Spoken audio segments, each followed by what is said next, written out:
Aneh kalau misalnya kita pengen dapetin dukungan Allah, pengen dapetin pertolongan dan pembelaan Allah, tapi sehari-hari kita tuh berjarak dengan Allah.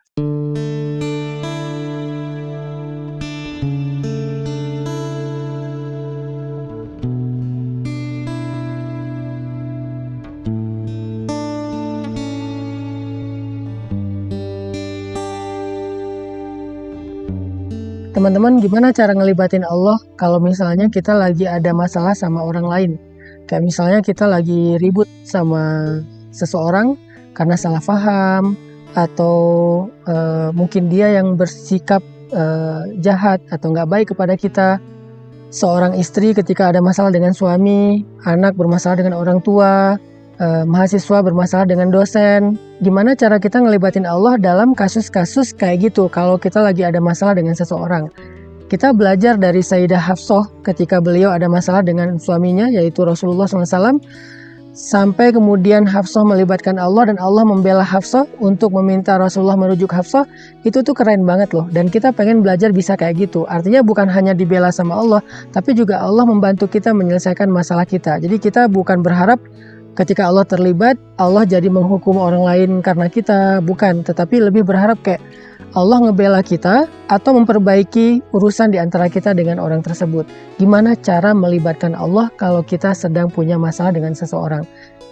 Pada episode sebelumnya saya membahas ada 3 cara melibatkan Allah. Yang pertama udah dibahas kemarin, yaitu dengan mention Allah, nyebutin nama Allah, panggil Allah. Nah, di episode ini tips yang kedua cara ngelibatin Allah dalam hidup kita adalah dengan mendekat kepada Allah. Jadilah orang yang paling dekat kepada Allah dalam setiap kebaikan. Artinya, satu, dengan cara bersegera kepada kebaikan. Wasari'u ila maghfiratin min rabbikum was-sabiquna as-sabiqun ulaikal muqarrabun. Orang yang bersegera kepada kebaikan, mereka lah orang yang dekat kepada Allah. Jadi, kalau kita dekat sama Allah, sama seperti kita dengan manusia ya. Kalau misalnya kita dekat dengan seseorang kan kita gampang dapat perhatian dia. Kalau kita dekat dengan seseorang, kita mudah meminta tolong kepada dia. Tapi kalau kita jauh, kita nggak kenal, kita malah menjaga jarak dengan orang tersebut, ya kalau misalnya kita lagi ada masalah, susah banget minta pertolongan dari dia, apalagi dapat perhatian dia. Maka begitu juga dengan Allah. Kalau ke manusia kita menganggap itu hal yang wajar, harusnya kepada Allah lebih wajar lagi. Aneh kalau misalnya kita pengen dapetin dukungan Allah, pengen dapetin pertolongan dan pembelaan Allah, tapi sehari-hari kita tuh berjarak dengan Allah. Sehari-hari kita tuh menjauh dari Allah. Sehari-hari kita tuh menghindar. Allah panggil, kita nggak datang. Allah kasih petunjuk, kita tolak. Ini aneh kalau misalnya tiba-tiba kita minta pembelaan, dukungan, dan pertolongan dari Allah. Makanya tips kedua, cara ngelibatin Allah dalam hidup kita itu belajar mendekat sama Allah.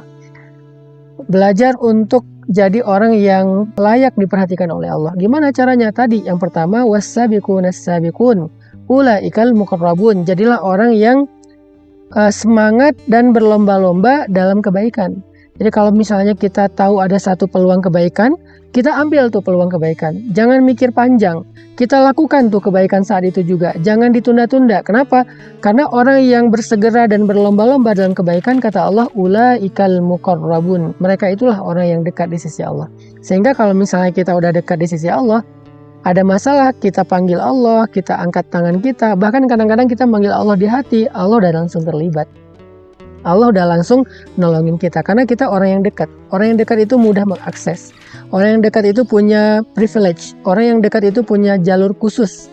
Sehingga nggak akan lama, nggak akan bertele-tele, prosesnya nggak panjang untuk mendapatkan dukungan dari sesuatu, yaitu dari Allah Subhanahu wa Ta'ala.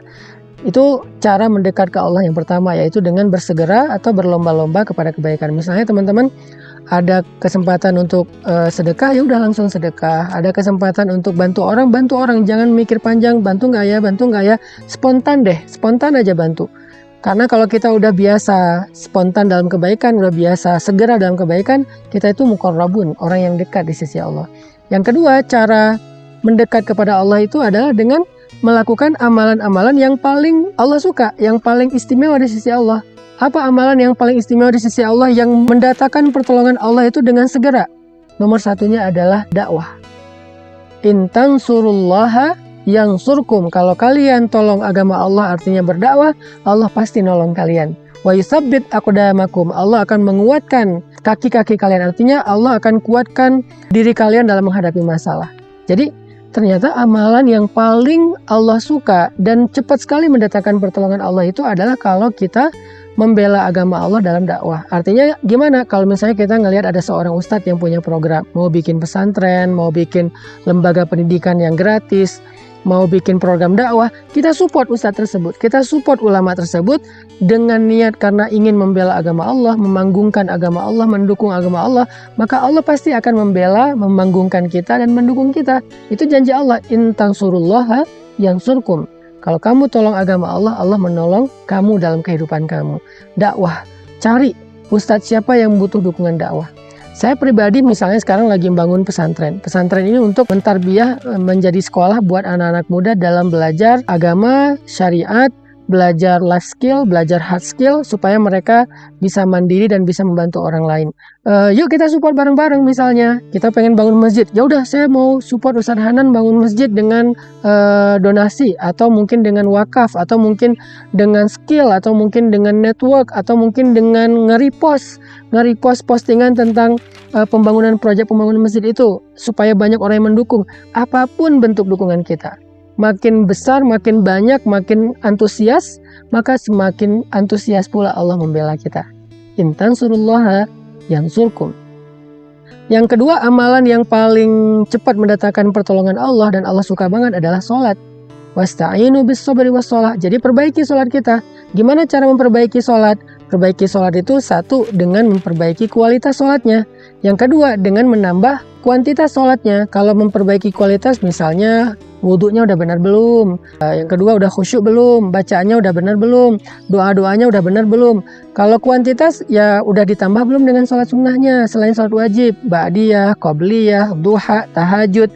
Jadi kalau sholat kita semakin baik maka pertolongan Allah semakin cepat. Kalau sholat kita semakin baik maka Allah semakin perhatian sama kita. Wasta'inu bis sabri was sholah. Minta pertolongan Allah dengan sabar dan sholat.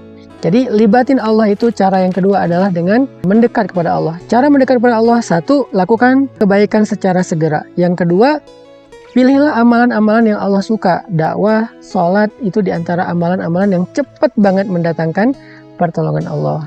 Maka dua tips ini saya pikir udah menjadi sebuah life hacks atau menjadi sebuah motivasi buat kita untuk melibatkan Allah dalam kehidupan kita. Saya ulangi lagi, yang pertama, cara melibatkan Allah, mention Allah, panggil Allah, sebut nama Allah di awal kita melakukan sesuatu. Cara yang kedua adalah mendekatlah kepada Allah. Cara mendekat kepada Allah itu satu, dengan bersegera kepada kebaikan, jangan ditunda-tunda, spontan, konsisten. Yang kedua, cara mendekat kepada Allah dengan melakukan amalan yang Allah paling suka dan cepat banget mendatangkan pertolongan Allah. Salah satunya yang paling luar biasa, dakwah, bela agama Allah, membantu agama Allah lewat mensupport para ulama.